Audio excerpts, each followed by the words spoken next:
tartan ciyaar kubadda cagta ah oo lagu maamuusay sanad guuradii 57 ee kasoo wareegtay xiriirka qotada dheer ee u dhaxeeya Soomaaliya iyo Pakistan ayaa lagu qabtay magaalada Karachi ee dalkaasi Pakistan. wariye madax banaan oo lagu magacaabo Duraan Xasan ayaa warbixinta warkan inoo soo diray. sanad guurada 57 ee xiriirka Soomaaliya iyo Pakistan ayaa lagu qabtay magaalada Karachi ee koonfurta dalka Pakistan. ciyaartoy ka kala socday labada dal ayaa ciyaarta kubadda cagta ku soo bandhigay garoonka kubadda cagta ee magaalada Karachi ee koonfurta dalka Pakistan.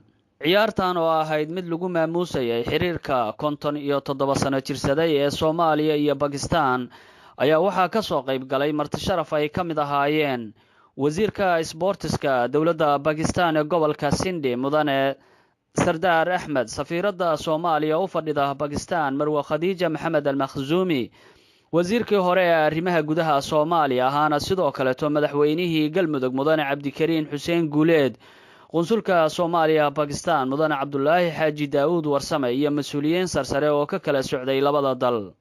ciyaartan oo ahayd mid kulul ayaa labada kooxood ismari waayeen waxayna ugu dambeyntii noqotay in lagu kala baxo rigoore ama gool kulaad iyadoo kooxdii Soomaaliya ay dhalisay 4 gool halka kooxdii Pakistan ay dhalisay 3 gool. sidaas ayaana guusha ku raacday Soomaaliya.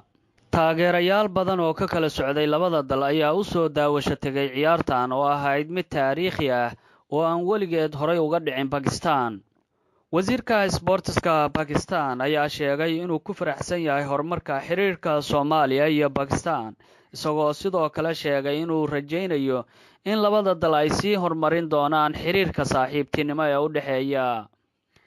safiiradda Soomaaliya ee dalka Pakistan ayaa dhankeeda sheegtay in ciyaarta noocan oo kale ay ka turjumayso xoojinta xiriirka labada dal waxayna u rajaysay guud ahaan labada dal guul iyo baraare, iyadoo sidoo kale sheegtay inay gacan ka geysan doonto sidii loo horumarin lahaa xiriirka Soomaaliya iyo Pakistan. ugu dambeyntii ciyaartan oo ahayd mid xiiso leh ayaa ka soo qaybgalayaashu sheegeen inay ku faraxsan yihiin inay ka soo qaybgalayna sheegeen in ay tahay markii ugu horeysay oo ay daawadaan ciyaar noocan oo kale ah oo dhex maraysa Pakistan iyo Soomaaliya.